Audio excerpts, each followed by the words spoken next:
Bienvenue sur Ici Beyrouth. On a vécu hier ce qui ressemble à la chute totale du système judiciaire libanais. Cette confrontation publique des magistrats vient s'ajouter à la douleur des familles des victimes qui se sont rendues compte que leur souffrance et la vérité ont été reléguées au second plan. Qui des deux magistrats a raison, peu importe. Ce qui est au centre de ce débat, c'est la justice. La question qui s'impose aujourd'hui, est-ce qu'il y a encore une justice dans ce pays? Pour en discuter avec nous sur ce plateau, William Noun, frère de Joe Noun, qui a péri dans la double explosion du port de Beyrouth le 4 août 2020 et qui est aussi activiste. William, que pensez-vous des événements d'hier? On se croirait dans une pièce de théâtre. C'était honteux. Permettez-moi d'abord de vous remercier de votre accueil. Qui est le coupable? Je m'en fiche complètement. Il est clair que la justice ne sera pas faite pour les victimes du 4 août, du moins pas au niveau de la justice libanaise. Les événements d'hier étaient choquants, que ce soit la décision du juge Ouaidat ou les députés libanais qui se sont fait molester après être entrés dans le bureau du ministre de la Justice. Personne ne s'y attendait. Les gens en quête de vérité sont perçus comme des criminels, et les criminels eux-mêmes sont relâchés de prison et peuvent voyager à l'étranger malgré l'interdiction. Ce n'est pas normal. La justice libanaise est clairement en proie à des divisions et à des problèmes internes. Nous, les proches des victimes, demandons la relance de l'enquête, mais une enquête internationale. Nous nous réunissons avec des représentants de plusieurs pays à cette fin-là. Nous avons pris rendez-vous à l'ambassade du Vatican. Une délégation des proches des victimes va peut-être voyager au Vatican. Nous sommes convaincus que la seule solution demeure l'internationalisation de l'enquête. Certains juges suivent les instructions des chefs de parti auxquels ils sont rattachés. Clairement, le tandem chiite fait pression sur le pouvoir judiciaire et le menace expressément. Nous insistons sur une enquête internationale. Certains disent que ce serait inefficace. Je ne suis pas d'accord. L'enquête autour de l'assassinat du Premier ministre Rafik Hariri a été efficace. Le coupable a bel et bien été pointé du doigt. Mais personne ne peut le traduire en justice.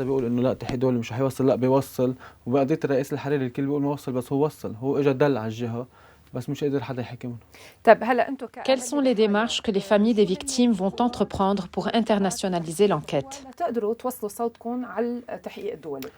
Cela fait plus d'1 an et demi que nous coopérons officiellement avec la communauté internationale par le truchement de l'Association internationale des droits de l'homme. Nous avons formé le comité des proches des victimes que nous avons en fait inscrit au ministère de l'Intérieur. Nous faisons des demandes officielles et nous visitons les ambassades. Nous travaillons étroitement avec l'Union européenne. Nous nous sommes réunis 4 fois déjà et la 5e est prévue pour bientôt. Nous avons fait notre devoir. Ce qu'il reste à faire, c'est qu'un État étudie le dossier de l'explosion du port au sein du Conseil de sécurité des Nations Unies. Nous comptons sur l'État français qui connaît le mieux le dossier libanais. Nous avons rendez-vous à l'ambassade de France cette semaine. Peu importe l'État qui prendra l'affaire en charge. J'ai évoqué la France parce que c'est elle qui s'y connaît le mieux en la matière. Nous collaborons avec elle et tous les autres États. Nous comptons quand même sur la France, surtout après les agissements récents de l'appareil judiciaire. Des juges qui font de la surenchère. Nous espérons que la communauté internationale compatira avec les Libanais. Je parle surtout des États voisins, évidemment pas l'axe iranien. Nous espérons le mieux et nous faisons de notre mieux à l'échelle locale et internationale et nous prions la communauté internationale de s'activer pour nous sortir de ce pétrin.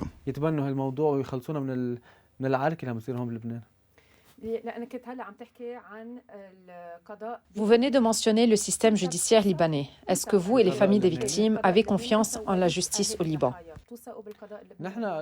La justice est, à l'image de la société libanaise, une seule entité. Certains juges sont dignes de confiance, d'autres non. Les juges dignes de confiance sont ceux qui travaillent conformément à la loi. Les autres sont ceux qui reçoivent des appels et obéissent aux ordres du chef de leur parti. Nous avons confiance en certains, mais pas en tous. La justice libanaise, si elle était digne de confiance, nous n'aurions pas réclamé une enquête internationale. À votre avis, ne serait-il pas temps de réformer le système judiciaire libanais, de façon à ce qu'il y ait de nouveaux juges qui soient intègres, indépendants, qui ne soient pas politisés et qui soient assistés de commissions de contrôle? C'est correct. Vous êtes quelqu'un de très engagé et de très courageux qui milite activement pour que votre voix se fasse entendre au Liban et à l'étranger. Comment avez-vous réagi lorsque l'ancien président de la République, Michel Aoun, a rejeté l'internationalisation de l'enquête? Vous faites bien de me poser cette question. Les Libanais ont tendance à oublier. Nous avons appelé à une enquête internationale dès le 5 août, avant même de retrouver nos proches victimes de l'explosion. J'aimerais rappeler à tout le monde, surtout aux étrangers, que des tests ADN ont permis d'identifier certaines victimes le 25 août, presque un mois après le désastre. Nous insistions sur une enquête internationale, mais le président Michel Aoun a refusé.